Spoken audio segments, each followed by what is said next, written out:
नमस्कार। ये हफ्ता भारत के लिए वाकई में कमाल का रहा है।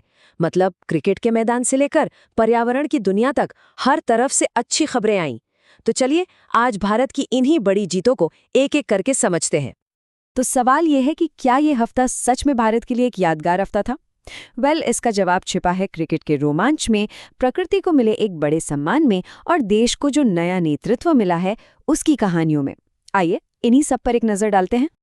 सबसे पहले तो बात करेंगे क्रिकेट में मिली एक ऐतिहासिक जीत की।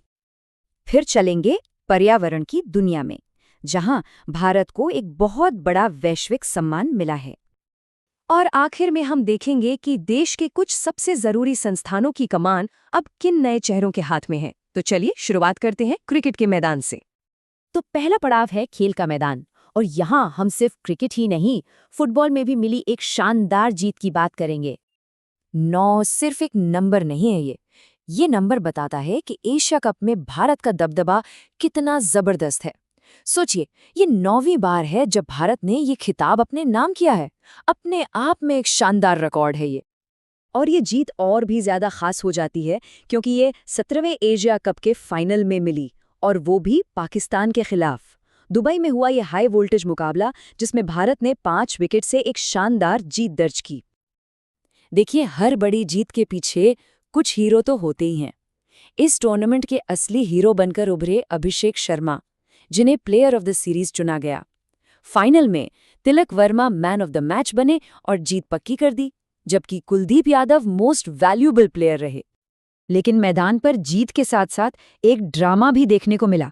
भारतीय टीम ने एशियन क्रिकेट काउंसिल और पीसीबी के हेड मोहसिन नकवी के हाथों से ट्रॉफी लेने से मना कर दिया। अब इस फैसले ने खेल और राजनीति के बीच की जो एक पतली सी लाइन है उसे फिर से सबके सामने ला दिया, और ये मामला घंटों तक चर्चा में बना रहा। और हाँ, मैदान पर जीत का ये सिलसिला सिर्फ क्रिकेट पर ही नहीं रुका। हमारी अंडर 17 फुटबॉल टीम ने भी कमाल कर दिखाया और सैफ चैंपियनशिप जीत ली। फाइनल में बांग्लादेश को हराकर इन युवा सितारों ने ये तो साफ कर दिया है कि भारत का फुटबॉल भविष्य वाकई में बहुत उज्जवल है। तो खेल के मैदान की जीत के बाद अब बात करते हैं एक ऐसी जीत की जो हमारी जमीन, हमारे पहाड़ों और हमारी प्रकृति से जुड़ी है। ये एक ऐसा सम्मान है जिसकी तारीफ पूरी दुनिया कर रही है। हिमाचल प्रदेश का कोल्ड डेजर्ट यानी शीत मरुस्थल अब ये दुनिया के सबसे खास नेचुरल प्लेसेस में गिना जाएगा। इसे यूनेस्को के world network of biosphere reserve में शामिल कर लिया गया है। आप इसे नेचर कंजर्वेशन की दुनिया का ऑस्कर भी समझ सकते हैं। तो सवाल उठता है कि ये बायोस्फीयर रिजर्व आखिर होता क्या है? देखिए, आसान शब्दों में कहें तो ये एक ऐसा इलाका होता है जहां कुदरत और इंसानों के बीच एक बैलेंस बनाकर रखा जाता है। मतलब यहाँ सिर्फ पेड़ पौधों और जानवरों की ही रक्षा नहीं होती, बल्कि वहाँ रहने वाले लोकल लोगों के पारंपरिक रहन सहन का भी पूरा सम्मान किया जाता है। अब इस पहचान को जो बात और भी खास बनाती है वो ये है कि ये भारत का पहला कोल्ड डेजर्ट बायोस्फीयर रिजर्व है। जरा सोचिए, देश का सबसे ज्यादा ऊंचाई पर मौजूद ये रिजर्व, जो लाहौल स्पीति के ट्रांस हिमालयन इलाके में है, अब पूरी दुनिया के नक्शे पर चमक रहा है। और इसके साथ ही भारत के पास अब कुल 13 यूनेस्को रिकॉग्नाइज्ड रिजर्व हो गए हैं। पर्यावरण को बचाने की दिशा में एक और अच्छी खबर आई है, और वो जुड़ी है रामसर साइट्स से। ये वो वेटलैंड्स यानी दलदली ज़मीनें होती हैं जिन्हें इंटरनेशनल इम्पोर्टेंस का दर्जा मिला होता है, क्योंकि ये पानी को साफ रखने और बायोडाइवर्सिटी को बनाए रखने के लिए बहुत ज़रूरी हैं। तो पहले हमारे पास 89 साइट्स थीं, फिर जून 2025 में 2 और जुड़ी, हो गई 91, और अब बिहार के गोकुल जलाशय और उदयपुर झील को भी इसमें जोड़ दिया गया है। और इसी के साथ ये संख्या अब पहुंच गई है 93 पर। भारत में अब कुल 93 रामसर साइट्स हैं। ये दिखाता है कि हमारा देश अपनी झीलों, तालाबों और वेटलैंड्स को बचाने के लिए कितना सीरियस है। तो खेल और पर्यावरण के बाद अब रुख करते हैं उन लोगों की तरफ जिनके हाथों में अब देश के कुछ बड़े संस्थानों की कमान आई है। चलिए देखते हैं कि लीडरशिप के मोर्चे पर क्या कुछ नया हुआ है।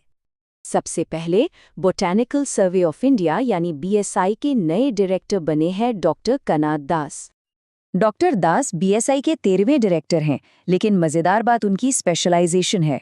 वो इस पद पर पहुंचने वाले पहले माइकोलॉजिस्ट यानी फंगस के एक्सपर्ट हैं।